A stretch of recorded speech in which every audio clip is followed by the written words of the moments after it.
On today's show, the Bucks have narrowed the coaching search down to three names: Nick Nurse, Kenny Atkinson, and Adrian Griffin. Now, I'm still not ruling out the idea that there could be another name that enters the mix, but those are the three names that have been reported. It's also been suggested the Bucks could make a decision within the next week, so things are about to get exciting around these parts. But at least for today, we're going to discuss those three names and perhaps a little bit of follow-up on the Khris Middleton conversation as well. You are Locked On Bucks, your daily Milwaukee Bucks podcast, part of the Locked On Podcast Network, your team every day. You are Locked On Bucks. My name's Kane Pittman. You can see and hear me on this show Monday to Friday, and also find my work over at ESPN. And alongside me, for the first time, maybe since I've been here, I'm not 100% sure, but from the Tech Foul podcast, this podcast as well, of course, one of our favorites, Camille Davis, for today's episode that is brought to you by Bird Dogs. Go to birddogs.com/LockedOnNBA, and when you enter the promo code LockedOnNBA, they'll throw in a free custom Bird Dogs Yeti-style tumbler with every order. So we'll talk about that a little bit later in the show, but we thank you for making Locked On Bucks your first watch or first listen of every weekday. And as I said, it's about to get pretty interesting. The Bucks might have a new head coach in the next week, and I'm sure that's going to spark plenty of debate. We're going to go through the three names on today's show, but we appreciate the support. So drop a like, a comment, subscribe, do all those things, because it really pushes the show to the top of the queue. More people get to see and find out about the show and get involved if you're a Bucks fan or a basketball fan as well. So we appreciate the support. And we start today's show with a big announcement. And Camille, I didn't hit you up about this, but it's a big announcement for the podcast. And that was that it was your birthday yesterday. I just saw on Twitter. Yes, So happy birthday. Well, thank you. Heading into my my Giannis year here, so I'm hoping it's better than what 33 brought. But 33 was a lot of learning experiences there. 34, looking 26, Camille. So I hope it was a nice day for you though yesterday. But I did see that. I was traveling yesterday. I didn't know it was your birthday, so I'm a little bit slack as well. So I hope you had a nice day. Thank you. I appreciate that. All right, let's get into this conversation now. And I two of the names certainly not a big surprise. Let's just ask that straight away. Were you surprised by the fact that it was Nurse, Atkinson, Adrian Griffin were the three names that were mentioned? Nurse did not surprise me. That's a name that has been floating around the Bucks ever since, this opening became an opening. So that one didn't surprise me. It was a pleasant surprise to see Kenny Atkinson. Just like, okay, I'm glad that he made it through. He's a bud disciple from that tree as well. So seeing his name there was kind of like, okay, cool. Because during an episode of Technical Foul, someone in the comments was like, I hope it's Kenny Atkinson. And it wasn't until someone in the comments mentioned that name where I was like, that actually could be a pretty good fit. So was happy to see his name there. But the one that surprised me was Adrian Griffin, just given the fact that he's a coach. This would be his very first head coaching gig. It just goes to show he must have been outstanding in his interviews. And I know we're going to talk about who we hope we get and everything like that. And for him to be a top three finalist for this job without having any head coaching experience, knowing where this team is and what their aspirations are as a championship contender, again, it shows he must have had an awesome interview, and what he does for Toronto has paid out dividends for sure. So I'm looking forward to seeing where he ends up. I'm not sure if, although he's a top three finalist, if Milwaukee would be the best fit for him. I believe I mentioned it before on this show, but coming into this job as a first-time head coach is a very difficult proposition to be in because the expectations for the role are just so high. And again, as a first-time head coach, he might be the most innovative. He might have the most different ideas of how to utilize the talent on this team and what schemes to run, but it's just tough being a first-time head coach and coming into a situation where you don't have a lot of room or grace to make mistakes. It's fascinating because if you look at all the big names that are on the market right now, and it is a wild coaching pursuit across the league, and we'll see what happens in Boston. Obviously, we mentioned that the other day as well, but it's an interesting collection of three names because there were other experienced coaches. Obviously, we discussed I'm going to do this a lot during this podcast, so I apologize. But we mentioned some of the other names, and Monty Williams isn't one of the finalists, but Nick Nurse just come from a head coaching role Kenny Atkinson a couple of years out, but worked under Ty Lue and also Steve Kerr. And then you have the long time assistant coach. So Adrian Griffin, if I pull this up on Basketball Reference right now, so 2009, 2010 was actually with the Bucks. Was that Scott Skiles? Probably. I think so. 2009, 2010. Then spent a number of years in Chicago, Orlando, then Oklahoma City. And the fascinating thing is he's actually been under Nick Nurse for his entire tenure in Toronto. So if you're trying to find out more about the inside about these head coaches, I would recommend go back and listen to the podcast we've done. We did one about Nick Nurse. We did one about Kenny Atkinson. And it's my bad on the Toronto one. I didn't even ask about Adrian Griffin. I didn't think that he was going to be in the finalist list here, but it would be fascinating that you've got the head coach and an assistant from Toronto in your final three. Absolutely. And again, it brings up that question because I'd heard Justin mention it recently, but the tweet that Bobby Portis had about, the biggest thing the Bucks were missing this year was Darvin Ham on the sidelines. And again, we've had conversations around, as a fan watching the game, we're not exactly sure what the assistant coaches do, what they bring to the team, what they help to implement, what they see, what adjustments they make. So for Adrian Griffin to be a top 3 finalist just goes to show that he must have his hands all over what Nick Nurse has been able to build in Toronto during their time there as well. All right, we'll dive into this a little bit more. I did put a poll up on the Locked On Bucks YouTube page a couple of days ago, so the results are up here now. So about 640 votes at the time that I took this screenshot, 70% for Nick Nurse. Does that surprise you, Camille? A little bit. I did not expect to see Nick Nurse run away with it that handily.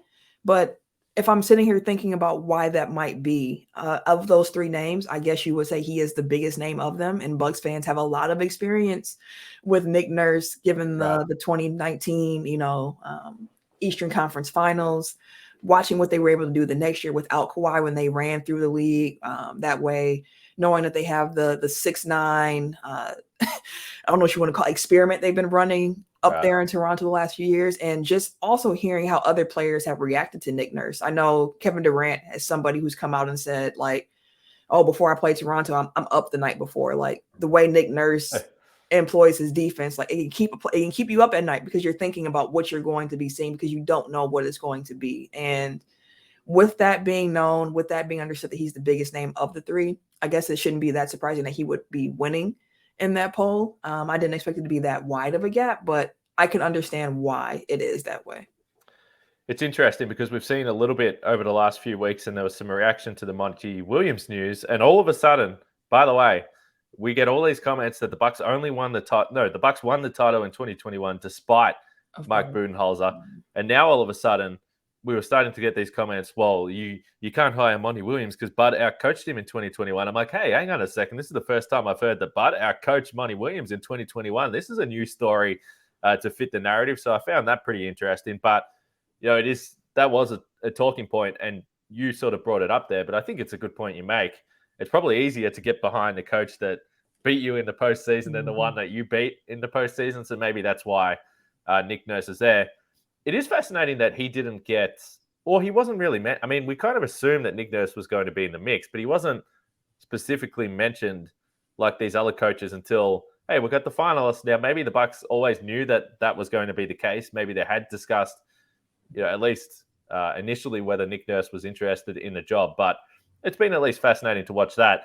And Phoenix are in the mix for Nick Nurse. Philadelphia, I think, are another team that are in the mix for Nick Nurse. So, he's obviously going to be a guy in demand, and we'll see how quickly this job comes about. I want to get into perhaps what we think from the outside are some of the pros and cons, or the differences between probably more so Nick Nurse and Kenny Atkinson, just because I think it's easier to talk about those 2 candidates. So I want to get to that next after we talk about our friends from Bird Dogs. Now, Bird Dogs clothing is very, very comfortable. And if you're like me at the moment, you're all over the place. You're traveling all over. You're flying.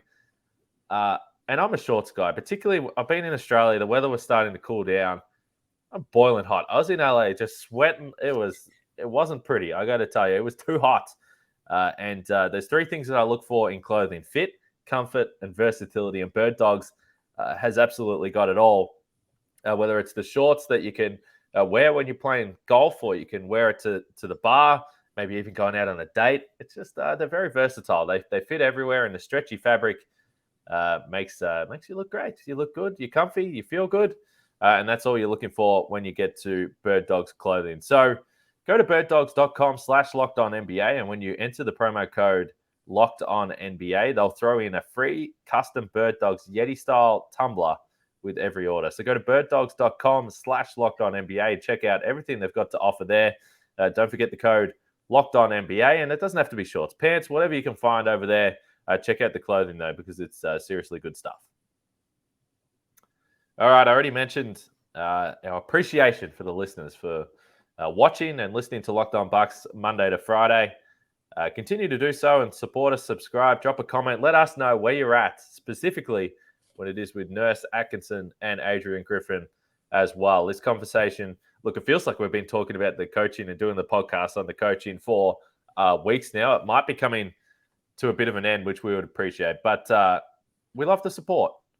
So if I ask you this, rather than me spill out my own opinion, but we'll have a discussion about this. Which way are you leaning and why? For me, I would prefer for the head coach to be Kenny Atkinson. And there's a few reasons for that.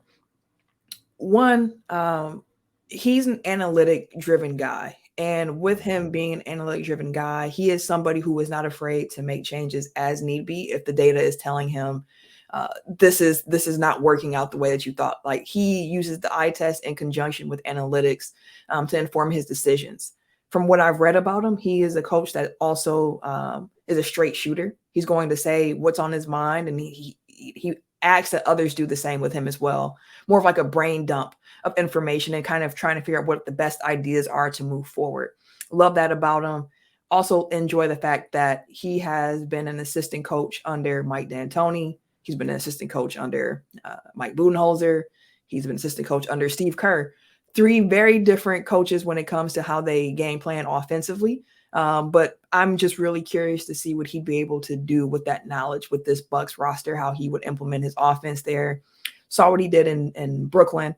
He's also, the guy who said, "Hey, Brook Lopez, you should start shooting some more threes here." Like, he just has an eye for the game that I think could be refreshing for the Bucks, because looking at this Bucks team, like, yes, it was disappointing losing to Miami the way we did in the first round. Some might say this run that Miami's having is making that sting a little bit less.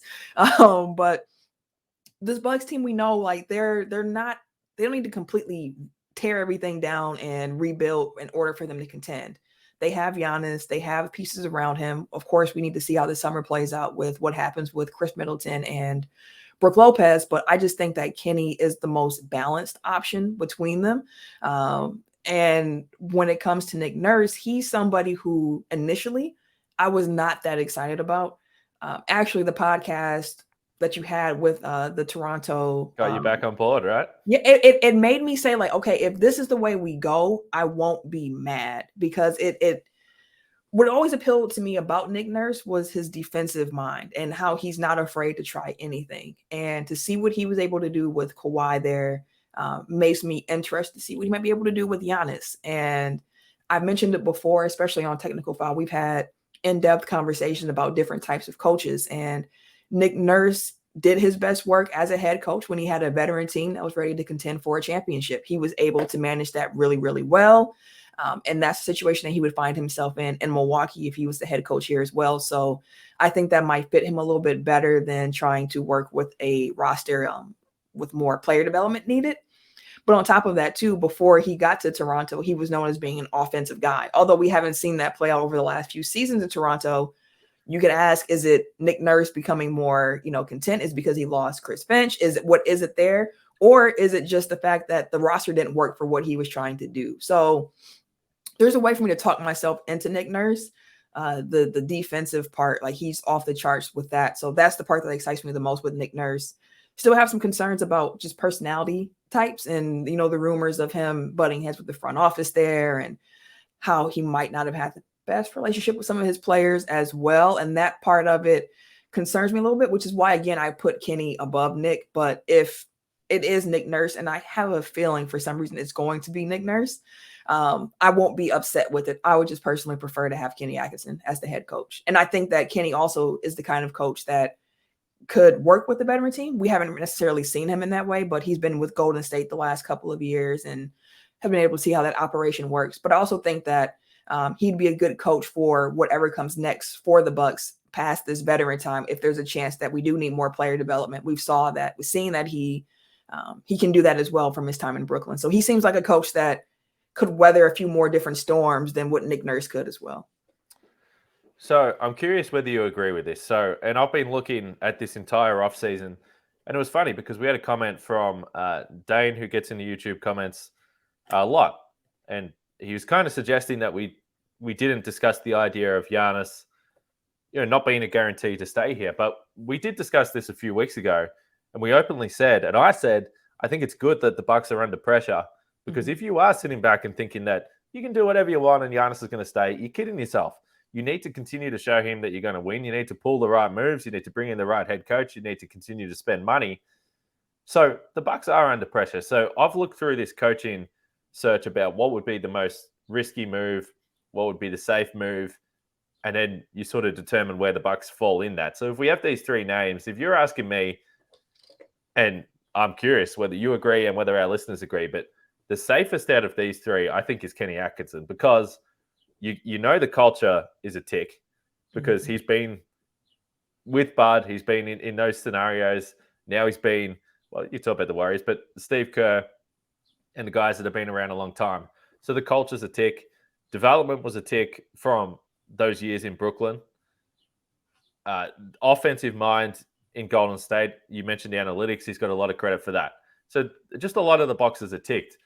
But as you pointed to, he's been around superstars now as an assistant, but we didn't really get a taste of what he could do with Durant and Kyrie Irving. So that's a question mark. How will he get along with Giannis? But to be fair, the get along with Giannis thing is going to be a question for every coach. They're going to need to be on the same page. But I think Kenny Atkinson is the safe pick. Griffin is by far the most risky, just because you haven't seen him. Exactly. And then Nick Nurse is won a title. But as you pointed to, some of the reports that come out, maybe it could wear thin. And how does that work with Giannis? Who knows? So that's how I would rank it. I think whether it's Atkinson or Nurse, I'm going to talk myself into being excited about it. The one thing I would say, and this is how I've looked at this entire coaching search, is that I think the offensive side of the ball has to be the priority, because if you have Brook Lopez and you have Giannis and you have Drew Holiday, now things can change and there's decisions to be made, but let's just say they have those three guys. Like, do you need a defensive genius coach? Like that should guarantee you a top 10 defense, right? It's a good point. That's a good point. I never thought about it that way before. And yeah, it should theoretically, if you know the right levers to pull with them. Or if you, again, like Kenny Atkinson is somebody who encourages that brain dump of information, I could see some of the players suggesting certain things to do defensively that might be able to best use their talent. So that's a good point as well. So I think, if it came down to it, I'm kind of leaning the same way you are. I think it might be Nurse, but I think Kenny would be a coach that I think fans should be excited about, and they should be intrigued about what he can bring to the table with the experience he's had. And we know this. There's always going to be a name that wasn't on the list that people are going to be disappointed about. But I think whether it's one of those two, and maybe we shouldn't completely dismiss Adrian Griffin, but that's kind of the way I'm leaning, just because of the situation the Bucks are in as a franchise. So I think, either one of those two, I think you have reasons to be positive. And as I said at the top, if you didn't listen to the Kenny Atkinson or Nick Nurse podcast, go back and check it out, because there's far more intimate information that the experts that cover those teams can bring to the table. So next, I want to talk about Khris Middleton, because we haven't had a Khris Middleton conversation. We did a Khris Middleton podcast a few days ago, and as expected, there was some feedback about what the Bucks should do with Khris Middleton. So we'll get to that next after we talk about our friends at FanDuel. Make a fast break to FanDuel during the NBA playoffs, because right now, new customers can get a no-sweat first bet up to $1,000. That's $1,000 back in bonus bets if your first bet doesn't win. There's no better place to bet all of the playoff action than America's #1 sportsbook. And if I have a look right now, this has been fascinating to me right through this Miami, Boston series. Camille, can Boston get back in this series? How are you feeling? I mean, they can. Is it likely? Winning 3 more straight against Miami, that feels like a difficult proposition for the Boston Celtics. So to win the NBA championship at FanDuel right now, the Nuggets, clearly favorites, minus 210. Miami, plus 390. The Boston Celtics are only plus 460. They're not that far behind Miami, despite being down 3-1. So, hey, you might see some value there on the Miami Heat, team that we know can get it done in the postseason. So visit FanDuel.com/lockedon and get a no-sweat first bet up to $1,000. That's FanDuel.com/lockedon. FanDuel, the official sports betting partner of the NBA.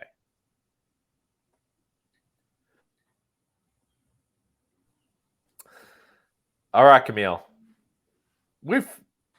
Via DM, via chat, not on the podcast, we've discussed Khris Middleton many times. Mm-hmm. Where do you sit? And you can take this wherever you want to take it. I think me and Justin the other day, and again, if you missed this podcast, feel free to go back and check it out. I think, and we understand, there is this silliness when it comes to Khris Middleton from a section of the fan base. I've said it for years. I'm sticking by it. I don't care. But I think that there is also a real struggle to bring whatever you feel about Khris Middleton, the player right now, what you think he's got left, and the fact that re-signing him is an asset for this franchise that you just can't afford to lose for nothing. And I think that's the point that continues to be lost when it comes to this Khris Middleton, what I expect to be a contract extension. Where do you sit with where Khris Middleton is at? And again, take it any way you want. Yeah. Again, those who know me know I'm a very big Khris Middleton fan. I am a fan of his style of play. Have been for a few years. When he signed his last extension here with us, there was gripes about that contract. And then we won a championship and it quieted down for a little bit until people said it's just part of the Khris Middleton cycle. He's gonna play well, he's gonna play terrible, then he's gonna be good again. And you're gonna be like, oh, he's so great, and it's gonna be bad. And I've learned that there is no real arguments to be had with certain subsets of the fan base when it comes to Khris Middleton. And that's fine. I don't need to argue about that. We're at a point where, looking at it objectively, it's a crossroads, because again, what we saw from Khris last year with the knee injury, that he came out and said, hey, I normally have knee problems. They just normally happen in the summer when no one is paying attention. And then I can hit the regular season running. And we saw throughout the season him dealing with his injury. We saw the lateral quickness of his zapped a little bit more. We saw it already declining prior seasons to this as well. So you lose some of that lateral movement, which makes him more of a liability defensively. And if he is going to be more of a liability defensively, then he really needs to come through offensively with what he does, and not just scoring the ball, but facilitating as well. Just being a cog in the system that helps everything work properly. I think it would be in the Bucks' best interest to re-sign Khris Middleton this summer, because again, one, if you don't, it's not like you get that money to use to sign someone else anyways. And two, if things aren't working out with Khris Middleton, that is a trade chip that you would have on the docket for you to be able to use. And again, with the new CBA, which I won't pretend I'm an expert on, but understanding how the new CBA makes it a lot more difficult for having like 3 max contracts under one roster, unless you're going to pay up and lose certain benefits as well that comes with roster building.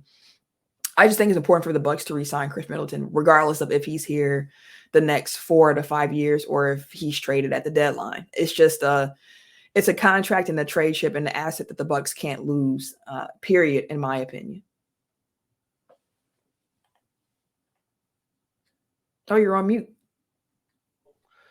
I'm on mute for a good reason, because no one wants to hear me coughing throughout this podcast. But I looked up those numbers while you were talking there, just to refresh my memory. So there's too much evidence at this point in time that suggests that Khris Middleton is not a player that the Bucks can just lose for nothing. Yes, we understand that they have other star players and guys can do different things, but the health of Khris Middleton, I understand why there's concern about it. But I still I can't wrap my head around any scenario where you're not trying to extend him to keep him on the roster. And then, again, if something doesn't work out, then figure it out later. But you need to bring him back next offseason. I see people suggesting that other teams aren't going to offer him money. He's going to get offered an absolute bucket load of money from probably multiple teams this offseason. So the Bucks are going to have to pay. But up until January 21, and these numbers are referenced all through the regular season, up until January 21, when Khris Middleton had played 10 games, was hobbled even in those games that he did play. The Bucks were 23rd in offense. They were 29-17. After that point where Khris Middleton basically played every single game, the Bucks were 7th in offense. So from 23rd to 7th in offense, and they were 29-7. And then again in the postseason, as we referenced the other day, 23 points a game, 6 rebounds, 6 assists on good efficiency, 40% from the field. He just brings something to the table that this team doesn't have. I'm seeing all sorts of crazy stuff on the internet. I was reading an article today that was about potential sign and trades, and it's just for random role players. And I don't know what people are looking at, Camille. Like, I can't wrap my head around how you could possibly think that this man, that's where his value lies. Like, it makes no sense. I think there's something to going through the exercise of, if we retain Khris Middleton, if we have Jrue Holiday, what options would be on the table that the Bucks could theoretically make? I think that's healthy to do. But again, when you see what you could get back for Khris, like, a lot of it's like, I don't see why the Bucks would say yes to this. So it's one of those things where it's like, I don't understand it completely. Outside of the fact that I understand that personal feelings and opinions towards people can sway how you move thereafter.